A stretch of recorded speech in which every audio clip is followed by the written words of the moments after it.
Yeah. Okay, so both male and female doctors don't take women's pain seriously unless we were maybe wearing a suit. I think showing no emotion, I think would be taken more seriously then. Endometriosis is a disease that I was not aware of until I finally went to the doctors about the pains I was experiencing, and they told me I had stage 4 endometriosis. For every month, for the rest of your lives, for at least 2 weeks straight, you're dealing with pain, cramps, constipation, being tired, moody, overstimulated. The list goes on, and it affects your lives a lot. About 2 years ago, when I got back from overseas, my partner was like, "No, the pain is just ridiculous. You need to go and see someone about it." I was tired all the time. I went on iron infusions, and that didn't help at all. It wasn't that. So that's when I found out that I had endometriosis. I honestly felt relieved. I thought that my body was just out of whack, and I was on the bar for a lot of the years of my teenage life. So I was like, maybe my body's coming off that, and I'm finally getting the hormones it's meant to get. Well, my partner was waiting for me in the waiting room. He was so supportive, and he was like, "No, we're going to get a tackle on this. You need to get medication." And from then onwards, it was a relief to know that every month that it was happening, it was because of that, rather than just go crazy about it. I had a foreign doctor. They weren't really empathetic or anything. It was kind of like I was another number to them. There was no emotional support at all. And to be told that and then kind of get shoved out of the room, it was just like, okay, well, every woman is going to experience this. They clearly just write you a script straight away, and they're like, okay, take this for the pain, and it's kind of brushed off like it's nothing. But when you get told that you have a disease and they show you the scans, they need to be a lot more emotionally attached, especially as a female doctor as well. And then when I finally had them, the scans, it was pretty scary. She had someone without endometriosis and someone with, well, mine.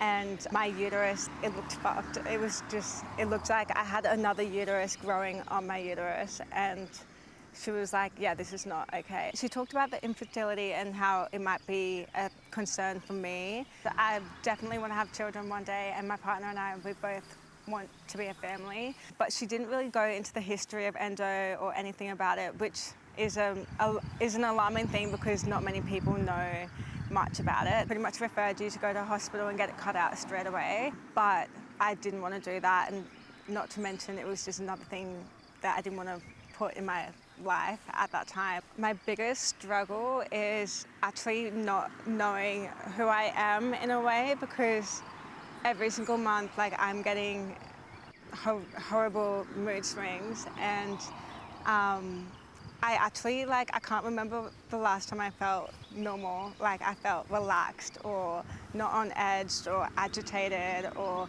oversensitive.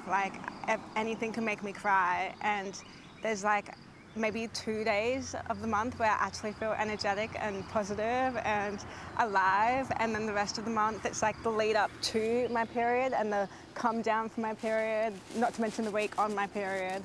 It's overtaken my life, and it's affected my relationship with my partner, because the person that he once knew, as soon as I took the bar out of my arm, the moods became worse, the pains became worse, and I feel like he's kind of lost the old me, but I shouldn't have to be on a contraceptive to feel normal. I actually don't know what my body is like without being on something, because most of my 20s I had the bar in my arm. I don't know what it's going to be like coming off the bar. I just want to see what my body is like as a woman, because I'm 27 now. I want to see if my body's okay just having its natural hormones. No one gives you any sort of information or a lesson on how contraceptives work. They literally just sign you off and put you on anything. So I'm a school teacher, and I love working with kids, and sometimes I can't even get out of bed, and it's horrible, and I'm just oh my God, how am I meant to teach?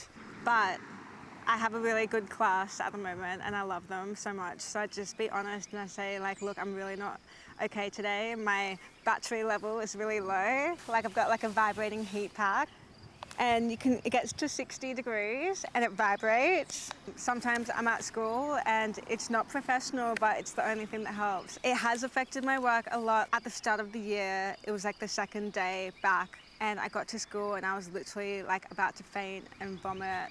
The pain was unbearable. I threw up twice that day and the pain was horrible, but not to mention I was so embarrassed and I felt ashamed and pathetic, and I was just like, how can this be something I have to live with as a teacher, and how can I put my kids through that not showing up for them? Boys make jokes about it. They're like, oh, you're on your rags, you're on your period. So when you say it out loud and you say, I'm on my period and it's really bad, like we've been told that that's like a stupid time where we're just moody or we're just bleeding from our bodies. So when you say it out loud and you're saying it affects your life, you don't want it to affect your life. You don't want it to be something that controls you that much. It gives you brain fog. It's like, honestly, it's horrible. It's such a small topic that no one talks about. The main thing is like, it's unpredictable. Every day, you don't know what you're gonna get. I feel like I invalidate my own feelings a lot. And I just live with the pain and I say, okay, you know what, stop. Like, this is your life, this is your future, like this is your dream job. Don't jeopardize it at all. I said it feels like I've got 100 kilos of weight on my body. Not to mention like you're lightheaded, you feel dizzy. I feel short breath. I'm like, oh my God, what is happening to me? When I'm at work, I'm just like, oh my God, like I need to have a second, and you can't. I'm constantly thinking that I'm a bad teacher, that I'm a bad partner, and I feel like I'm running out of time and I'm like trying to reach this thing that I can't reach.